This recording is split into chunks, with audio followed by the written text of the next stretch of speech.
ஆசிரியர் தகுதிச் சான்றிதழ் யாரால் வழங்கப்பட வேண்டும் என 2024 பரிந்துரைக்கப்பட்டது. தேசிய ஆசிரியர் சபை. ஒரு ஆசிரியர் ஓய்வு பெற விரும்பினால் எத்தனை மாதங்களுக்குள் முன்னர் அறிவிக்க வேண்டும்? 3 மாதங்களுக்கு முன். தற்காலிகமாக சேவையிலிருந்து நீக்கப்படுதல் எப்போது நிகழும்? பாரிய ஒழுக்காற்று மீறல்கள் அல்லது நிதி மோசடிகள் தொடர்பான விசாரணைகள் நடக்கும் போது.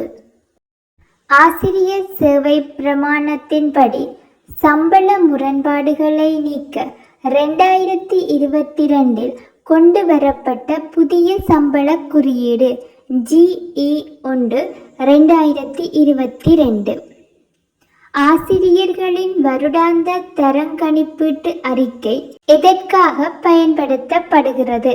வருடாந்த சம்பள உயர்வு மற்றும் பதவி உயர்வுகளை தீர்மானிக்க. நுண்கலை கற்பித்தல் மைக்ரோ டீச்சிங் எதற்காக பயன்படுத்தப்படுகிறது? ஆசிரியர்களின் கற்பித்தல் திறன்களை மேம்படுத்த. வகுப்பறையில் குழுப்பணி எதனை குறைக்கிறது? தனிமைப்படுத்துவதை தடுத்து சமூக திறன்களை வளர்க்கிறது.